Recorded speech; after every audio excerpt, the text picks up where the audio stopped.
भीम में सिर्फ भय, भूख, भ्रष्टाचार 5 सालों में व्याप्त हुआ है। विधानसभा चुनाव में मोटे मोटे तौर पे उम्मीदवार ज़्यादा मैटर करते हैं, और राजस्थान जैसा स्टेट उसमें चाहे भारतीय जनता पार्टी के उम्मीदवार हों या कांग्रेस में हो, आप देखिएगा उम्मीदवार जीतता है। अच्छा उम्मीदवार है वो जीत रहा है दोनों पार्टियों में। विजय सोनी नहीं है मैदान में इस बार, उस परिदृश्य को कैसे देखते हैं? वो कह रही थी कि मैं एमएलए नहीं रहूंगा, पर उससे पहले वो एमपी नहीं रही। वापिस अगर मौका मिलता है तो सुदर्शन सिंह के क्या विजन रहने वाले हैं अगले कार्यकाल? वो हिंदूवाद के मुद्दे पर लड़ रहे हैं। मैंने उनको कहा आप हिंदू हो, हमारे से बड़े हिंदू नहीं हो, आप भी हिंदू हो मैं भी हिंदू हूँ। मुश्किलें गुजर गई या उसी तरह से बरकरार है? भारतीय जनता पार्टी बेसलेस आरोप लगा रही है। भारतीय जनता पार्टी बड़ी आसानी से कहती थी हम 370 हटाने वाली पार्टी है। कांग्रेस की नेताओं के कई बार बयान वायरल होता है कि हम आएंगे तो 370 वापस लागू करेंगे। तो ऐसा नहीं लगता है कि ये जो ऊपर लेवल में जो चीज़ें होती है वो कहीं ना कहीं यहाँ आकर थोड़ा सा नुकसान देती है? पीएचडी की सारी वर्किंग मैंने सीखी इसके लिए, चंबल के लिए। जब लक्ष्मण सिंह जी का जिक्र आता है तो कहते हैं कि बड़ी मतलब वो तल्ख तेवर वाले थे, बड़े सीधे सपाट मुंह पे स्पष्ट बोल देते थे। राजनीति में ये चीज़ें कई बार चलती नहीं है। नेतागिरी इजी जॉब नहीं है जी, और इसमें अगर जिम्मेदारी से काम करो तो बहुत टफ है, अगर जिम्मेदारी से भग जाओ तो बहुत आसान है। ये अमूमन होता है कि जब नेता नाराज होते हैं तो पब्लिक खुश होती है कि अरे देखो मेरे लिए अधिकारी को डांट दिया। एमपी आके यहाँ बैठी, कभी जीवन में कहीं सड़क पे नहीं बैठी, यहाँ आके सड़क पे बैठ गई, क्यों भाई? दिन की राजनीति को देखता हूँ मुझे लगता है कि राजनीतिक विरोध कम दिखता है, व्यक्तिगत लड़ाई ज्यादा दिखती है। लोगों में एक दूसरे के लिए व्यक्तिगत गुस्सा ज्यादा दिखता है। मेरे पे एक मोरल प्रेशर भी था कि पिता के बराबर भी काम नहीं किया तो भी लोग कुछ ना कुछ कहेंगे कि वो तो कैसा करते थे और उन्होंने नहीं किया। सरकार में काफी उथल पुथल चल रही थी, आपके मुख्यमंत्री और उप मुख्यमंत्री के बीच में खींचतान का दौर चल रहा था और कहा जाता था कि दबाव सुदर्शन सिंह के साथ भी था कि नहीं सचिन पायलट के खेमे में खड़ा रहना पड़ेगा, रह नहीं पाए, उस नाम से टिकट आया था। जो नहीं करेगा काम तो मंत्री से भी लड़ना पड़ता है, कमरे के अंदर तो मुख्यमंत्री जी से भी जिद बहस करनी पड़ती है। नमस्कार। अमूमन जब हम राजनीति को देखते हैं तो बड़ी सरल सपाट लगती है। कई बार चुनाव होते हैं, फिर शांति आ जाती है, वापस चुनाव आते हैं, वापस तूफान आता है। मगर मैं भीम देवगढ़ विधानसभा का जब जिक्र करता हूं तो ये कहता हूं कि वो एक साउथ की फिल्म की तरह होती है। उसमें हर दिन कोई रोमांच, कोई न कोई उतार चढ़ाव, कहीं कोई नए पहलू, नई चीज़ें देखने को मिलती है और ये रोमांच पूरे 5 साल चलता है। और अब तो चुनाव है तो आप समझ सकते हैं कि वो रोमांच, वो उतार चढ़ाव अपने चरम पर बढ़ने के लिए बेकरार है और हर एक नए दिन के साथ नए यहाँ पर हमें उतार चढ़ाव देखने को मिलते हैं। और इस उतार चढ़ाव के 2 बिंदु होते हैं, एक भाजपा एक कांग्रेस।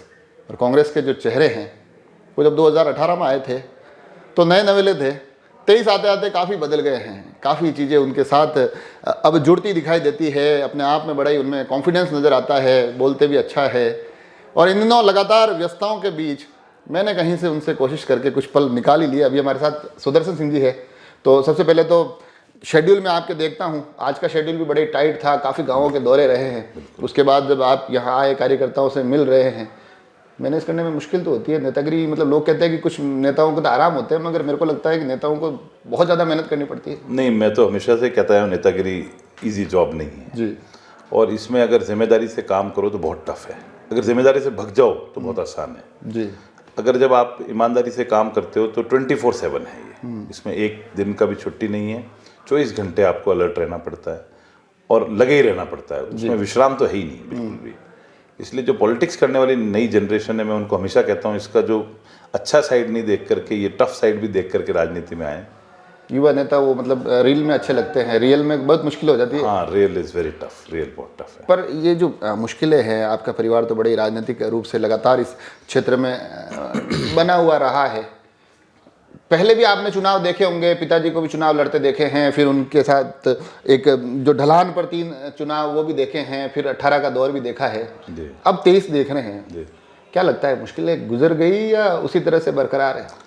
नहीं, जो संघर्ष पिछले कई वर्षों में हम लोगों ने किया है, चाहे जीते पिताजी उस समय या नहीं रहे 15 साल और मैं रहा 5 साल, ये पूरा बहुत स्ट्रगल का टाइम पीरियड था। ये मान के चलें 15 साल में जो संघर्ष किया उस एक नए किस्म का संघर्ष था, पर इस 5 साल में बहुत संघर्ष था।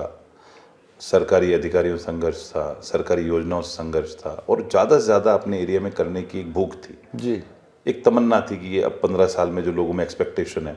और पिछले मेरे फादर के बहुत सारे काम किए हुए हैं इस इलाके में, तो जो लोग जाते हैं कि बिजली लक्ष्मण सिंह जी लाए, स्कूल लक्ष्मण सिंह जी लाए, सड़क, तो मेरे पे एक मोरल प्रेशर भी था कि पिता के बराबर भी काम नहीं किया तो भी लोग कुछ ना कुछ कहेंगे कि वो तो कैसा करते थे और उन्होंने नहीं किया। तो 2 तरफ से मैं बंधा हुआ था। एक तो भारतीय जनता पार्टी का जो 15 साल का शासन था उसमें जो जो काम नहीं हुए वो मुझे करने थे। और जो पिताजी ने उससे पहले काम किए थे 15 साल, वो भी मुझे देख कर करना। आपके पिताजी का जिक्र आया तो उसके साथ एक बात और जिक्र आता है, जब जब लक्ष्मण सिंह जी का जिक्र आता है तो कहते हैं कि बड़ी मतलब वो तल्ख तेवर वाले थे, बड़े सीधे सपाट मुंह पे स्पष्ट बोल देते थे, राजनीति में ये चीज़ें कई बार चलती नहीं है। फिर सुदर्शन सिंह जी उस चीज़ को समझकर कहीं ना कहीं अपने व्यवहार में बदलाव लाए, या वो भी कहीं ना कहीं सीखने को मिला कि नहीं अब चीज़ें थोड़ी तो बदलनी पड़ेगी? नहीं, देखिए मैं तो मैनेजमेंट का स्टूडेंट हूँ जी। तो मैनेजमेंट के स्टूडेंट से हमको तो सिखाया जाता है चीज़ों को मैनेज करना है इन द टफेस्ट कंडीशंस। और हम लोगों को मैनेजमेंट में सिखाया भी ये कि कितना अच्छे से अच्छा आप काम करो, जो भी काम करो बेस्ट ऑफ द वे में करो, और वो करने की मैंने भीम देवगढ़ में कोशिश करी। पर कई बार ये मैनेजमेंट का स्टूडेंट अधिकारियों से बात करते वक्त अपने थोड़े से क्या कहते हैं वो लहजे में आक्रोश ज़्यादा दिखा देते हैं, कई बार नाराज़गी और गुस्सा ज़्यादा दिखाई देता है। और मैं कई बार ये भी सोचता हूँ उन वीडियो को देखकर कि ये गुस्सा या नाराज़गी वास्तविक है या अपने समर्थकों को खुश करने के लिए? नहीं, देखिए मैं ईमानदारी से कह रहा हूँ कि मैं कभी भी इसको खुश करने के लिए कभी नहीं किया मैंने। मेरा आक्रोश हमेशा इशू अमूमन होता है कि जब नेता नाराज होते हैं तो पब्लिक खुश होती है कि अरे देखो मेरे लिए अधिकारी को डांट दिया। नहीं, मैं रोज नहीं करता हूँ ये, आप समझिए। कोई इशू होता है तो मैं करता हूँ, जैसे हनुमान बेनीवाल जी का, किरोड़लाल जी का स्टाइल है। मैं इसको स्टाइल नहीं बना के चल रहा हूँ। कहीं कोई इशू आ जाता है तो बोलना पड़ता है, क्योंकि इस इलाके में जैसे मैंने कहा कि लोगों को उम्मीद होती है। इस इलाके में बहुत लोग नाउम्मीदी से जी रहे थे, तो प्रशासन से बात भी करनी पड़ती है। और दूसरी बात यह है कि मैं मैनेजमेंट में तो हूँ जो हूँ, पर मैं एक स्टूडेंट लीडर भी तो रहा हूँ। तो मैंने छात्र आपकी सरकार, आपके अधिकारी, फिर आपका गुस्सा। जो नहीं करेगा काम तो मंत्री से भी लड़ना पड़ता है, कमरे के अंदर तो मुख्यमंत्री जी से भी जिद बहस करनी पड़ती है। तो ये तो राजनीति का नियम है। आप कोई भी चीज़ लेने जाओ तो ईजिली कुछ नहीं मिलता, थोड़ा सा टफ रूट तो होता ही है। तो अगर हम उसको सहजता से ले लेंगे कि काम कर देना और कोई अफसर नहीं करेगा, तो देखिए थोड़ा दबाव तो बनाना पड़ेगा। और दबाव खुद के लिए नहीं बना रहे, इसलिए सबसे बड़ा जो मॉरल ग्राउंड अच्छा ये है कि दबाव जनता के लिए है। दबाव का जिक्र आया, मगर दबाव की राजनीति का एक दौर वो भी देखा था जब सरकार में काफ़ी उथल पुथल चल रही थी, आपके मुख्यमंत्री और उप मुख्यमंत्री के बीच में खींचतान का दौर चल रहा था, और कहा जाता था कि दबाव सुदर्शन सिंह के साथ भी था कि नहीं सचिन पायलट के खेमे में खड़ा रहना पड़ेगा, रह नहीं पाए, उस नाम से टिकट आया था। कहीं उस स्थिति को देखते हुए वापस जब अपने क्षेत्र में आते हैं, एक बड़ा वोट बैंक यहाँ देखते हैं, तो फिर उन परिस्थितियों को, आज मैं यहाँ बात कर रहा था तो लोग कह रहे थे कि सचिन पायलट आ सकते हैं, मैंने कहा कि वो एक परिदृश्य गुजरा, उसके बाद आएंगे नहीं आएंगे। नहीं, देखिए वो जो पूरा सिनेरियो हुआ वो एक ऐसा इंसिडेंस था जिसको सारी कांग्रेस पार्टी को सामना करना पड़ा। मैं अकेला नहीं था उसमें। और मेरी तो एक ही इच्छा थी कि मेरे इलाके के लोगों के लिए ये चंबल की स्कीम आए। मैं तो शुरू से बिल्कुल टारगेट करके बैठा था। तो मेरा तो था कि गवर्नमेंट सर्वाइव करे, गवर्नमेंट लंबी चले, हमारे इलाकों के लोगों के काम हो, बस यही दिमाग में था। ऊपर की तरफ आपस में क्या लड़ाई झगड़ा चल रहा है, क्या ग्रुपिज्म हो रही है, उसको लेकर के हम लोग इतने ज़्यादा कंसर्न भी नहीं थे, अनभिज्ञ थे यूँ मान लीजिए। और जो ये सब कुछ हुआ, और आज पायलट साहब भी यहाँ काम कर रहे हैं, गहलोत साहब भी कर रहे हैं। राजनीति में ऐसे दौर आते हैं, हर पार्टी के अंदर आते हैं, पर हमारे लिए खुशकिस्मती ये है कि कांग्रेस के हाईकमान ने दोनों के साथ में बातचीत करके आज दोनों साथ में काम कर रहे हैं, पार्टी के लिए काम कर रहे हैं। तो ये एक अच्छा हमारे लिए फेवरेबल कंडीशन बनी है। फेवरेबल कंडीशन जब आप अपने पक्ष में इन दिनों गिनाते हैं तो ग्राउंड भी बताते हैं, सड़कें भी दिखाते हैं, अलग अलग चीज़ों से गुजरते हुए फिर एक मुद्दा आता है जो आपके शब्दों में भी दिखाई देता है, आपकी पोस्ट में भी दिखाई देता है, आपके पोस्टर बैनर पर भी दिखाई देता है, चंबल। लगता है सुदर्शन सिंह को जो आखिरी एक कार्यक्रम किया था, जो आपकी इस राजनीतिक यात्रा जो 5 साल की रही, उसमें जाते जाते फिर एक बड़ी घोषणा करवा दी, एक बड़ा कार्यक्रम करवा दिया। उसमें मैं आपको बताना चाहता हूँ आपके माध्यम से कि ये 2021 के बजट में मैं सीएम साहब के पास गया था, बजट घोषित होने से 2 दिन पहले, और मैंने कहा था कि सर मैं एक ही पेपर लेके आया। तो मुख्यमंत्री जी ने कहा एक पेपर तो 10 के बराबर है, और फिर वो मुख्यमंत्री जी ने बजट में पढ़ दिया और 1100 करोड़ रुपये मुझे स्वीकृत हुए। उसके बाद से लगातार टेंडर का प्रोसेस बहुत खराब था। 21 में तो हमारा कोरोना रह गया, 22 में टेंडर लगा। टेंडर में वो कंपनी ने जो टेंडर दिया वो अबव रेट कर दिया, 35% ऊपर, 40% ऊपर, टेंडर कैंसिल हो गए। फिर दोबारा टेंडर लगे, तब भी मैं मुख्यमंत्री जी से लड़ झगड़ करके मैंने कहा साहब टेंडर तुरंत लगवाओ, हमारा बहुत डिले हो रहा है। बहुत संघर्ष किया है मैंने, और उसके बाद में मैं डे टू डे इस फाइल को फॉलो करता रहा। जब ब्यावर मुख्यमंत्री जी आए थे, मुझे हेलीकॉप्टर में लेके गए, तब भी मैंने कहा सर वो कंपनी टेंडर लेने के लिए एग्री कर रही है, आप एसीएस को इनको कहो तो सही कि उसको जल्दी से नेगोशिएशन में लेकर के आए। मेरे ख्याल में पीएचडी की सारी वर्किंग मैंने सीखी इसके लिए, चंबल के लिए। और उसके बाद में मैं लगा रहा, और मुख्यमंत्री जी 3 तारीख को मिलकर आया, 3 अक्टूबर को। तब वो फाइल ACS फाइनेंस के पास थी अप्रूवल के लिए। मैंने कहा सर आप ACS को कह के इसको जल्दी से कराओ। मुख्यमंत्री जी को यूँ तो नहीं कहा कि इसको थोड़ा फास्ट करवा दीजिए, तुरुप का इक्का है? नहीं, मैं 21 से कर रहा हूँ ये काम जी, कोई ऐसा आखिरी लम्हों में आते आते कि नहीं, वो तो लेट हो गया अनफॉर्चुनेटली, वो अनफॉर्चुनेट है, वो अच्छा नहीं है। और मैं इस ब्यूरोक्रेटिक वर्किंग के मैं खिलाफ रहा हूँ। मैंने मेरे PhD मिनिस्टर से भी झगड़ा किया कि आपने इसको कंट्रोल ही नहीं किया, टेंडर को देखा ही नहीं। एक एक काम मुझे टेबल टू टेबल क्लियर करानी पड़ी मुझे फाइल, और उसके लिए मेरे को एक तकरीबन 30-40 जगह से उस फाइल को क्लियर करा के लेके आया। और फिर मेरा यही मकसद था कि ये योजना आचार संहिता के पहले शुरू हो, ईमानदारी से, ईश्वर को हाजिर नाजिर मान के। मेरे दिमाग में कोई माइलेज का या कोई इशू नहीं था। माइलेज तो मेरे को 1100 करोड़ रुपए मुख्यमंत्री जी ने मुझे कहा था कि हमारा काम सैंक्शन करने का है, अपन ने पैसा दे दिया। अब टेंडर प्रोसेस में टाइम लग रहा है तो उसमें सरकार क्या करेगी।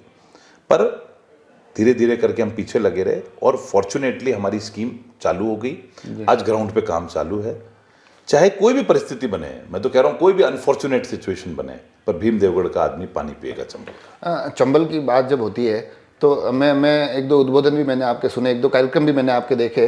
इन दिनों जब चंबल का जिक्र आता है तो सुदर्शन सिंह की नज़रें तलाशती है कि महिला किस तरफ बैठी है।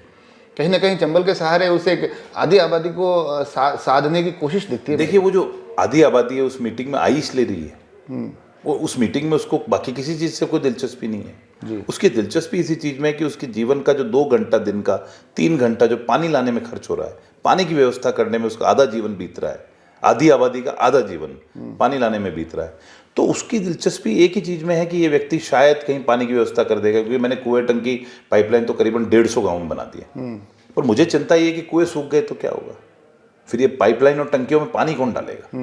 तो मुझे एडवांस प्लानिंग में अभी चंबल के लिए चलना है। तो इसीलिए मैं हर जगह उनको ये कहता हूँ कि कहीं आप किसी गलतफहमी में गुमराह नहीं हो जाएं।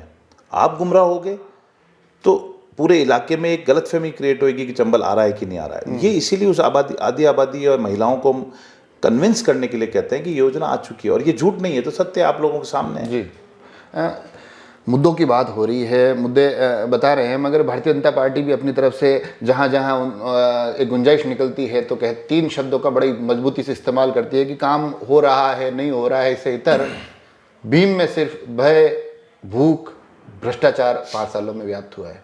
ये वो उनका खुद का मामला मेरे पे लागू कर रहे हैं। 15 सालों में भय इतना था, आतंक इतना था कि भीम काछबली के बीच में कोई भी आदमी 6 बजे बाद नहीं निकल सकता था। 5 बजे बाद तो काछबली बेल्ट में, और भीम के आसपास 6 बजे बाद। ट्रक चौराहे पे भीम में 7 बजे बाद कोई आदमी निकल नहीं सकता था। ये तो आप भले जाके कल परसों भले भीम में इंटरव्यू करके पूछ लेना। भय का तो मैंने बता दिया। भूख की हालात ये थी कि उनके परिवार के ऊपर 28 मुकदमे दर्ज हैं, उसमें से 10 मुकदमे जमीन के भूमाफिया के हैं। और भ्रष्टाचार की हालात ये थी कि भ्रष्टाचार छोड़ो, उनकी खुद की पुत्रवधू चोरी के इल्जाम में, खुद की पुत्रवधू हरी सिंह जी के घर में ही चोरी कर ली। क्या संस्कार है। आपके लिए भी कहा जाता है कि पिता अलग तरीके से चीज़ें मैनेज करते हैं, दोनों भाई अलग तरीके से चीज़ें मैनेज करते हैं। हरी सिंह जी तो बड़े मुखर होकर बोलते हैं कि बड़े साहब छोटे साहब का, बड़े भ्रष्टाचार का और आतंक का एक माहौल इन्होंने व्याप्त कर रखा है और लोग अब इनसे परेशान हो चुके हैं। देखिए, ये तो मनगढ़ंत कहानियां हैं जी, और कोई कुछ भी बोले उसको जनता जज करेगी, जनता चेक करेगी इन चीज़ों को। मैं भले ही मेरे पक्ष में कोई भी बात बोलूँगा उसकी कोई महत्व नहीं है। लोग इसको चेक करेंगे, लोग जानते हैं ईमानदारी से। हमने 3 पीढ़ी, दादा मेजर फतेह सिंह जी, पिता लक्ष्मण सिंह जी और फिर मैं, 3 पीढ़ी बहुत मिसाल में होता है। 16 चुनाव लड़ रहे हैं परिवार में, और वो अगर कहीं पे भी आपके ऊपर एक दब्बा भी है तो एक चुनाव से दूसरे चुनाव में नहीं पहुंचता आदमी। नहीं, जनता का जांचने की बात कर रहे हैं, मगर जनता का जांचने का क्रम कुछ इस तरह से भी बताया जाता है कि आप विधायक का चुनाव जीते 2018 का, बड़े छोटे मार्जिन से जीते, और उसके बाद जितने भी यहाँ चुनाव हुए, फिर वो चाहे नगर पालिका का हो, फिर चाहे पंचायत समिति का हो, जिला परिषद सदस्य हो, लगातार भारतीय जनता पार्टी जीती है और कांग्रेस हारी है। तो कहीं ना कहीं जनता ने वहाँ जब जांचा है तो उस जगह आपको नकारा है। वो भी मैं बताना चाहता हूँ, ये पूरा इलाका जी, भारतीय जनता पार्टी की स्ट्रॉन्ग होल्ड बेल्ट है। कोई हरी सिंह जी की स्ट्रॉन्ग होल्ड बेल्ट नहीं है, ये भारतीय जनता पार्टी की स्ट्रॉन्ग होल्ड बेल्ट है। इसमें सुदर्शन सिंह जीत के आया है तो अपनी व्यक्तिगत इमेज पे जीत के आएगा, परिवार की इमेज पे जीत करके आया है। कांग्रेस के प्रत्याशियों को यहाँ पे बहुत स्ट्रगल करना पड़ता है। वही पंचायत समिति चुनाव में हुआ, वही नगर पालिका चुनाव में हुआ। मैं चुनाव लड़ूंगा तो परिदृश्य अलग है। आप देख लीजिए पार्लियामेंट के चुनाव में कितना मार्जिन रहा, 60-70 हज़ार का मार्जिन था डिफीट का कांग्रेस का। तो बेस कांग्रेस का वोट बेस नहीं है इस कॉन्स्टिट्यूएंसी में। तो ऐसी स्थिति में 2023 इतना आसान लगता नहीं फिर आपके लिए? मेरे लिए इसलिए लगता है क्योंकि मैंने बहुत काम किया है जी। पिछली बार तो मैं 15 दिन में चुनाव लड़ा था 15 साल के राज के खिलाफ, कुशासन के खिलाफ, और अब की बार मैंने 5 साल काम करके लोगों के बीच में जा रहा हूँ। मैं जहाँ जहाँ प्रचार करने जा रहा हूँ वह मैं प्रचार नहीं कर रहा हूँ, मैं एक धन्यवाद यात्रा निकाल रहा हूँ एक तरह से, आप समझिए। लोगों का बहुत आशीर्वाद मिल रहा है, प्रचार करने की जरूरत ही नहीं पड़ रही। उनको पता है कि गांव में क्या क्या काम हुआ है। प्रचार तो उसको करने की जरूरत पड़े जिसने काम नहीं किया हो। प्रचार भी नहीं कर रहे हैं, विकास की बात भी बता रहे हैं, अपना पर्सनल होल्ड भी बता रहे हैं, उसके बावजूद चीजें आखिर हनुमान चालीसा की तरफ बढ़ती दिखाई देती है। हनुमान चालीसा, देखिए मैं हनुमान चालीसा दिन में 3 बार पढ़ता हूँ। ये मैं आज से नहीं पढ़ रहा हूँ, 20 साल से पढ़ रहा हूँ। और उस समय हनुमान मंदिर पे मैंने दर्शन किए। मेरा हमेशा जीवन का फलसफा रहा है कि मैं हनुमान चालीसा पढ़ता हूँ, हनुमान मंदिर पे जाता हूँ। तो उस समय हनुमान मंदिर भी वहीं था, हनुमान चालीसा पढ़ ली। वो इस बारे में भी पढ़ी कि भाई सनातन हिंदू, हरि सिंह जी बार बार 2 ही बात कर रहे हैं। अरे बोलने से सनातन हिंदू नहीं होता, आपने करा क्या है। मैं बार बार कह रहा हूँ, मैंने हिंदू मंदिरों के लिए, रस्तों के लिए हमने 19 करोड़ रुपए खर्च किए, 1900 रुपये खर्च नहीं किए। बड़े इससे भी बड़ी बात है, हम दोनों का गांव एक है, हम दोनों की जो कुल देवी है वो पीपलाज माता है। नंदावट में जो पीपलाज माता का मंदिर है वो भी हमारे परिवार ने, हम लोगों ने बनाया। ये 15 साल वहाँ विधायक रहे तब नहीं बना पाए उस मंदिर को। मैंने जिस दिन उसको देखा तो मुझे उसकी दशा दयनीय लिखी। वो मंदिर हमने बनाया। तो मेरा कहने का मतलब ये है कि जो ये हिंदूवाद के ऊपर जो ये बैंक अपॉन करना चाहते हैं, काम के ऊपर नहीं, विकास के ऊपर नहीं, डेवलपमेंट के लिए, बस हिंदू हो तो हम भी हिंदू हैं।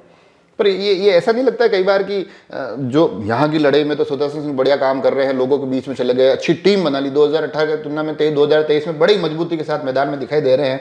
मगर जो पार्टियां जो नीतियां तय करती है, भारतीय जनता पार्टी बड़ी आसानी से कह देती है हम 370 हटाने वाली पार्टी है। कांग्रेस की नेताओं के कई बार बयान वायरल होते हैं कि हम आएंगे तो 370 वापस लागू करेंगे। तो ऐसा नहीं लगता है कि ये जो ऊपर लेवल में जो चीज़ें होती है वो कहीं ना कहीं यहाँ आकर थोड़ा सा नुकसान देती है? नहीं, देखिए ये विधानसभा चुनावों में मोटा मोटे तौर पे ये पार्लियामेंट चुनाव में होता है, जब सेंट्रल गवर्नमेंट की क्या पॉलिसीज है उसके ऊपर। विधानसभा चुनाव में मोटे मोटे तौर पे उम्मीदवार ज़्यादा मैटर करते हैं। और राजस्थान जैसा स्टेट, उसमें चाहे भारतीय जनता पार्टी के उम्मीदवार हों या कांग्रेस में हो, आप देखिएगा उम्मीदवार जीतता है। अच्छा उम्मीदवार है वो जीत रहा है दोनों पार्टियों में। कई बार बीजेपी के भी लोग 5-5, 7-7 बार जीत के आ रहे हैं, कांग्रेस के भी रिपीट हो रहे हैं। तो अगर कोई काम करने वाला उम्मीदवार है तो उसकी पैंठ बन जाती है इलाके में, उसको चुनाव में मदद। आपको आधा भाजपा कहना, इसी सॉफ्ट सिंपैथी को पाने की कोशिश तो नहीं दिखी? आधा भाजपाई वाली बात यह है, वो मेरा इमोशनल, मेरा कहना है कि मेरे दादा मेजर फतेह सिंह जी 7 बार भाजपा से चुनाव लड़े, जनसंघ से लड़े, संस्थापक सदस्य थे उसके। फादर लक्ष्मण सिंह जी राजेश पायलट और राजीव गांधी के साथ एयरफोर्स में संपर्क में आने के कारण कांग्रेस में आए। तो मेरे घर पे तो इन दोनों पार्टियों के लोगों को मैंने एज अ होस्ट उनको अटेंड किया है। एक सदस्य होने के कारण मुझे उनको अटेंड करना था। तो भारतीय जनता पार्टी के जो भी लोग समझदार लोग हैं, बुद्धिजीवी लोग हैं, जो आपके साथ जो अनीति खिलाफ नहीं जाना चाहते, अनीति के खिलाफ हैं कि भाई उनके साथ अनीति हुई है, आप देख लीजिए भले जितने भी लोग हरि सिंह जी के साथ घूम रहे हैं वो सब उनके खिलाफ मुकदमे दर्ज हैं, हिस्ट्री शीटर है, गैंगस्टर्स हैं, कोबरा गैंग, फला गैंग। आप देखिए पूरे जो कार्यकर्ता साथ चल रहा है उसका कैरेक्टर देखो ना आप। और जो बीजेपी का जो कर्मठ वर्कर है, जो वो आज कहाँ दिख रहा है बताइए? नहीं, पर ऐसी परिदृश्य में जब आपका नामांकन था, मैं वो आया भी था, एक सरपंच साहब मुझे मिले थे, बड़ी तारीफें कर रहे थे आपकी। कुछ दिनों पहले खबर आई भारतीय जनता पार्टी के साथ घूम रहे हैं। अब ये तो उन सरपंच साहब को बताना पड़ेगा। नहीं, वो पहले तो सभी बदल रहे हैं। आप कह रहे हैं भाजपा वाले मेरे पास आ रहे हैं, अच्छे भाजपा वाले मेरे पास आ रहे हैं। नहीं, मैंने ये नहीं कहा वो मेरी पार्टी ज्वाइन करे, ना मैं उनको पार्टी ज्वाइन करा रहा हूँ। वो मुझे कह रहे हैं हमारा समर्थन आपको है क्योंकि आपके सरपंच भी जा रहे हैं। जो मैंने बीच में एक बार हम मिले भी थे, आशंका भी जाहिर की थी कि हो सकता है कोई भीतर घात की गुंजाइश हो, कोई अंदरूनी नाराजगी चल रही हो चुनाव के समय देखने को मिले। मैं बताता हूँ आपको, जो भी जा रहा है वो उसके विवेक इस्तेमाल कर रहा है और ये उसी को समझाना पड़ेगा कि किस कारण जा रहा है। मैं तो उस बात को कह नहीं सकता। और लोग जो कह रहे हैं वो कह रहे हैं कि किसी को आर्थिक प्रलोभन दिया जा रहा है, लोग कह रहे हैं कि किसी को डराया धमकाया जा रहा है, लोग कह रहे हैं किसी की कमजोरियां निकाल करके उनको दबा करके। भीम की राजनीति ऐसी है क्यों? मैं जब भीम की राजनीति को देखता हूं तो मुझे लगता है कि राजनीतिक विरोध कम दिखता है, व्यक्तिगत लड़ाई ज्यादा दिखती है। लोगों में एक दूसरे के लिए व्यक्तिगत गुस्सा ज्यादा दिखता है। जो 2 परिवार आप जिक्र कर रहे हैं वो राजनीतिक प्रतिद्वंदी कम लगते हैं और आपसी दुश्मन जैसी फीलिंग्स ज्यादा आती है। नहीं, पर मैं ये कहना चाहता हूँ कि मैंने इस 5 साल के शासनकाल में हरि सिंह जी के ऊपर किसी तरह का हमने कोई व्यक्तिगत हमला नहीं किया है। मेरे पिता के ऊपर तो हरि सिंह जी ने और उन लोगों ने मिलकर के लाठियों से हमला किया, अजय सोनी के ऊपर लाठियों से हमला किया उन लोगों ने। हमने तो इस 5 साल के शासनकाल में उनको कहीं टच भी नहीं किया है। ये चुनाव भी हम लड़ रहे हैं, तो मेरी तरफ से कभी कोई वेंजेंस नहीं रही, मैंने कभी वेंजेंस नहीं रखी। वो रख रहे हैं तो खुद रख रहे हैं। हर चीज़ में आप भाषण देखिए, मेरा भाषण देखिए और उनका भाषण देखिए। मेरे भाषण में मैं कभी नहीं कह रहा हूँ किसी को जेल में डाल दूंगा, उसको निपटा दूंगा, उसको ख़त्म कर दूंगा। ये मेरी भाषा ही नहीं है। मैं तो कह रहा हूँ मैं मुद्दों पे चुनाव लड़ रहा हूँ, आप मुद्दों पे चुनाव लड़ो। मुद्दा आपके पास मजबूत हो तो बताओ। वो हिंदूवाद के मुद्दे पे लड़ रहे हैं, मैंने उनको कहा आप हिंदू हो, हमारे से बड़े हिंदू नहीं हो, आप भी हिंदू हो, मैं भी हिंदू हूँ। पर हिंदुत्व का जब जब जिक्र आता है, जब जब उनकी तरफ से कहा जाता है कि ये चुनाव में ये मुद्दा प्रभावी रहेगा, उसमें दो मुद्दे बड़े महत्वपूर्ण निकल कर आते हैं। एक जो पुजारी हत्याकांड हुआ, जिस तरह से पुजारी को जिंदा जला दिया गया, देश भर की नजरें उस वक्त उस मुद्दे की तरफ बढ़ी, उसमें आपके नाम का भी जिक्र आया। फिर भीम की तरफ जब चलते हैं, कन्हैयालाल हत्याकांड के बाद जो पूरी परिदृश्य बदलता है, कहते हैं कि अच्छी खासी संख्या में युवाओं पर अत्याचार हुए, उसके पीछे भी भारतीय जनता पार्टी आप पर आरोप लगाते दिखाई देती है। आप मुझे बताइए दोनों मैटर्स में मेरा क्या लेना देना है? नहीं, राजनीतिक चीजें हैं, राजनीतिक आरोप प्रत्यारोप आपकी तरफ लगाए जा रहे हैं। ऐसे तो आप किसी भी आरोप को लगा दोगे। भीम में जो भी वाकया हुआ उसमें सुदर्शन सिंह का तो कोई लेना देना ही नहीं है, मेरा तो कोई लेना देना ही नहीं है। मैंने तो उल्टा जिन दो लड़कों ने उनको पकड़वाया था, मदद करी, मैं मुख्यमंत्री से लड़ झगड़ के, जिसके लिए मेरी कलेक्टर साहब से झगड़ा हुआ था, राजसमंद कलेक्टर से मेरा झगड़ा हुआ, वो इसी बात को था कि भाई इनको पूरी तवज्जो दो, इनको नौकरी दो और गन लाइसेंस दो। पर हुआ नहीं अभी तक वो। मैंने तो दिलवा दी नौकरी। नहीं, पर अभी तक तो जो खबर आ रही है आचार संहिता नॉलेज के मामले अटक गए। मेरे पास ऑर्डर आ चुका है, कैबिनेट का मेमो है, ऑर्डर मिल चुका है, कलेक्टर को भी रिसीव हो चुका है, आप कलेक्टर से भी पूछ सकते हैं। पर ये घटनाक्रम दोनों भारतीय जनता पार्टी बड़ी मुखर होकर बड़ी आगे आने वाले समय में ऐसा लग रहा है कि आखिरी 2-4 दिन में बड़ा मुद्दा बनने वाला है। कोई चीज किसी चीज का कोई बेस ही नहीं है, कोई बेस नहीं है, बेसलेस आरोप है। और कहीं बेस हो तो बताओ, बिना बेस के। अब भीम में जो भी इशू हुआ उसके लिए मैं कैसे जिम्मेदार हूं? और एक बार बताओ, नहीं तो विधायक पुलिसिंग थोड़ी कर रहा है। पर राजनीतिक आरोप प्रत्यारोप का दौर तो चलेगा। ठीक है, आप मान सकते हैं मुख्यमंत्री और गृह मंत्री पे तो आरोप लग सकता है, विधायक पुलिसिंग थोड़ी कर रहा है जी। विधायक ये काम थोड़ी कर रहा है। विधायक की तो एक लिमिटेड एक्सपेक्टेशन है, लिमिटेड वर्क है। हमारा ये कहना है कि भारतीय जनता पार्टी बेसलेस आरोप लगा रही है इन चीजों। उल्टा मेरा ये आरोप है कि उस समय हरि सिंह जी कहाँ थे? वो तो शायद आगे आए हैं, उनके वकालत के खर्चे उन्होंने कहा है उठाए। एक भी आदमी खर्चा किया तो बताओ। नहीं, वो जो घोषणाएं उन्होंने की थी, घोषणाएं तो वो करते रहते हैं। उन्होंने 15 साल करी, कुछ नहीं किया, ये भी घोषणा ही रही। और मैं बता देता हूँ, जब उस समय जो भी ये वाकया हो रहा था, तब ये घर में दुबक के बैठे थे। इनके परिवार के लोगों के ऊपर 28 मुकदमे दर्ज है। वो हिस्ट्री शीटर कहाँ थे? एक दिन तो घर से बाहर आते, कोई नहीं आया घर से बाहर। आज सिर्फ उसको बुलाने के लिए, मेरी जो मुद्दों की लड़ाई में मैं जो उनके खिलाफ हूं, कि सिर्फ उसको बिना वजह बुलाने के लिए, पुजारी हत्याकांड में किस कारण से आरोप लगाया? एमपी आके यहाँ बैठी, कभी जीवन में कहीं सड़क पे नहीं बैठी, यहाँ आके सड़क पे बैठ गई। क्यों भाई? किस लिए? बिना बेसलेस प्रेशर बनाया गया। प्रेशर हमने नहीं बनाया, प्रेशर एमपी ने आके बनाया कि इसकी जांच की जाए, इसकी फलाह की जाए। अरे भाई, जांच उस चीज की होगी जिसमें किसी आदमी का कोई इन्वॉल्वमेंट होगा। ऐसे तो देश के प्रधानमंत्री के खिलाफ आरोप लगा दोगे आप, देश के राजस्थान के मुख्यमंत्री को कह दोगे कि ये इन्वॉल्व है उसमें। ऐसे कहने से नहीं होता। राजनीति में आरोप पुख्ता होते हैं। पुख्ता आरोप नहीं है तो उनकी कोई ग्राउंड नहीं होती है। इसलिए ये जनता में भी नहीं चल रहा है। प्रजापत समाज ने तक इसका खंडन कर दिया उसी अगले ही दिन कि हम इसके साथ नहीं है। पर सांसद जी का जिक्र क्या है? सांसद जी और आपकी तलखी बड़ी बार बार मैं उसकी कई बार चुटकियां भी लेता हूं, कई बार आप भी बड़े चुटकियां लेते हुए बातें करते हैं। अलग अलग मुद्दे, फिर हो चाहे सड़क का मुद्दा हो, चाहे अभी जो बता रहे आप मुद्दा हो, या फिर आप अभी थोड़े दिन पहले आए थे तब अलग अलग विषय निकल के आते हैं। अब तो वो भी खुद भी विधायकी के लिए लड़ रहे हैं। हो सकता है विधानसभा में आमना सामना टकराव रोज हो। अब तो वो यहाँ है ही नहीं, तो मैं क्या बोलूँ? पर विधानसभा में मिलेंगे अब आपको, हो सकता है सब कुछ उनके लिए अगर परिस्थितियां सही रही तो मिलेंगे, तो रामा शामा होगी। आप वो, पर उन्होंने मेरे को एक दिन कहा था, यहाँ मिले थे तो मैंने उनसे बात की थी ब्रॉडगेज की, तो उन्होंने कहा था कि ब्रॉडगेज तो बनेगी पर उस वक्त सुदर्शन सिंह विधायक नहीं रहेंगे तो वो देख नहीं पाएंगे वहाँ, विधानसभा में नहीं देख पाएंगे शायद चीज। पर मैं तो शायद विधायक बनूंगा वापस, पर वो तो एमपी अभी बनने से पहले जा चुकी है। अच्छा, ये आप सोचिए बात को कि मेरे बारे में जो भी मेरे पे माता जी का आशीर्वाद है, जो मेरे बारे में बुरा बोलता है उसके पहले ही उसका बुरा हो जाता है। तो अच्छा हो गया ना, एमपी तो ही है और विधायक की और मिल रही है उनको। तो 8 एमएलए थे, अब खुद एमएलए बन रहे हो। एक विधायक, एक एमपी का चेहरा बताया जा रहा है। तो देखिए, वो कह रही थी कि मैं एमएलए नहीं रहूंगा, पर उससे पहले वो एमपी नहीं रहे।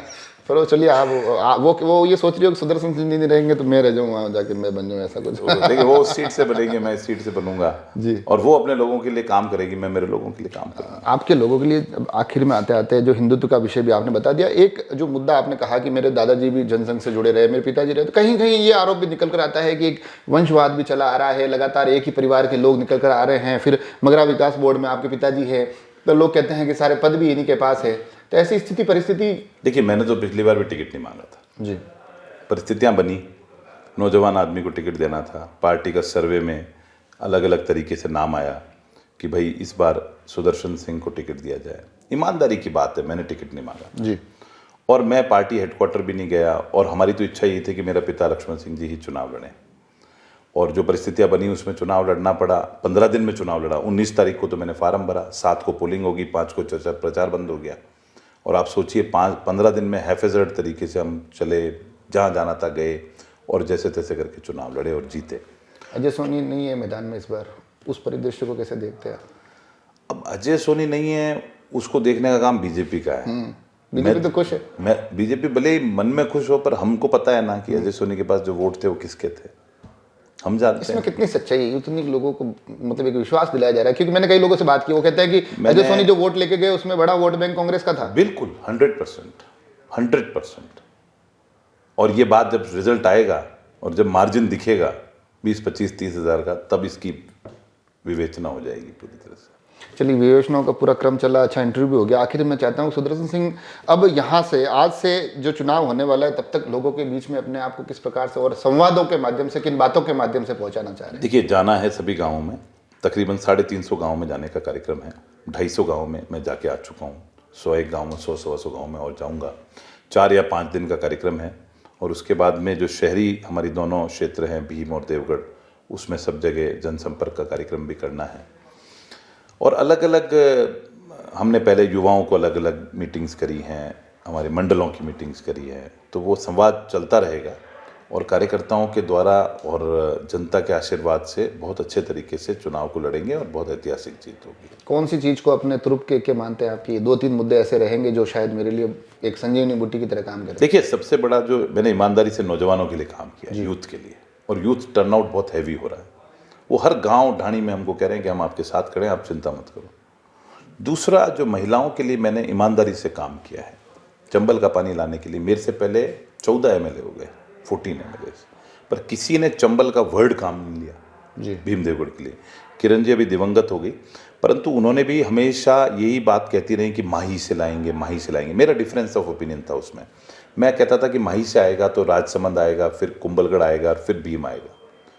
तो उस बात को हरि सिंह जी उन 15 सालों में समझ नहीं पाए। वो PhD मिनिस्टर थी तब भी नहीं समझ पाए। और ये बात हमने समझ करके कि चंबल से आएगा तो सीधा भीम आएगा, बीच में कोई ऑब्स्टेकल नहीं, क्योंकि भीलवाड़ा पूरा कवर हो चुका है, तो वो हमारे लिए सेफ साइड रहेगा। तो वो चंबल का पानी हमारे लिए बहुत बड़ा मुद्दा है। यूथ का जो हमने स्टेडियम्स बनाए हैं और जो एटमॉस्फेयर बनाया है यूथ के लिए, एटमॉस्फेयर बनाया है, वो बहुत बड़ा मुद्दा होगा। 2 बड़े मुद्दे हैं जिनको लेकर के हम इलाके में जा रहे हैं। और तीसरा, कानून व्यवस्था, जो गैंगों की स्थिति थी उसको ख़त्म करके एक कानून व्यवस्था की स्थिति कायम हुई है जिसमें आम आदमी सेफ है। हाँ, हरि सिंह जी को लगता होगा कि मैं खुद सेफ नहीं हूँ, बाकी आम आदमी पूरी तरह सेफ है। आखिरी सवाल मेरा, अभी तक के आपने पूरे काम गिना दिए, पूरे 5 साल बता दिए, वापिस अगर मौका मिलता है तो सुदर्शन सिंह के क्या विजन रहने वाले हैं अगले कार्यक्रम? सबसे पहला काम वापस मौका मिलते ही, जो एक इन 5 सालों में एरिया लेफ्ट आउट रह गया, वो था एम्प्लॉयमेंट को लेकर के। हमारे भीम देवगढ़ के लोग बहुत ज़्यादा सूरत, गुजरात, बड़ौदा, अहमदाबाद में बाहर जाते हैं क्योंकि यहाँ रोजगार नहीं है, खेती नगण्य है, ज़मीन बहुत ख़राब है, पथरीली है। तो mining and mining related industry या कोई भी ऐसी बड़ी इंडस्ट्री ला करके मेरी कोशिश ये रहेगी एम्प्लॉयमेंट जनरेशन पे काम किया जाए।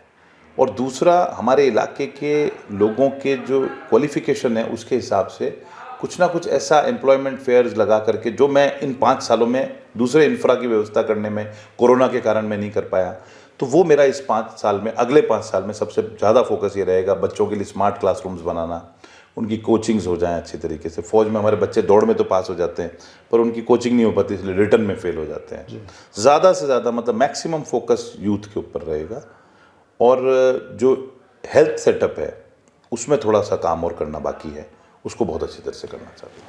तो देखा आपने तमाम चीज़ों पर बात हुई, राजनीति की पहली पाठशाला से 2018 के उस चुनाव से लेकर 2023 तक की इस यात्रा पर भी बात हुई, जो काम हुए उस पर भी बात हुई, जो नहीं हो पाए उन पर भी बात हुई, जो आरोप लगे उस पर भी बात हुई। तो कुछ सफाइयाँ भी शायद इस एपिसोड के माध्यम से आप तक पहुँची होगी। राजनीतिक तलखियाँ बड़ी स्पष्ट रूप से दिखती है। राजनीतिक लड़ाइयाँ भीम की इस राजनीति का एक महत्वपूर्ण अंग बन चुकी है और इन लड़ाइयों के अब मुकाम तय होने हैं। 25 नवंबर की तरफ बढ़ रहे हैं। उस दिन कुछ पेटियों में भाग्य बंद होंगे, 3 दिसंबर को खुलेंगे, तो उस पेटी से किसका भाग्य निखर कर आगे हमको दिखाई देता है, किसका भाग्य हमको चमकता दिखाई देता है, ये भीम किसके हाथ में अपनी कमान सौंपता है, ये देखने वाली बात होगी। मगर आज के इस एपिसोड के माध्यम से हमने कोशिश की है कि भीम कांग्रेस के प्रत्याशी और हालिया विधायक सुदर्शन सिंह रावत से जाने कि आखिर उनके मन में चल क्या रहा है। आप सभी लोग जुड़े रहे राजसमंद एक्सप्रेस से। धन्यवाद। चलिए, धन्यवाद, थैंक यू।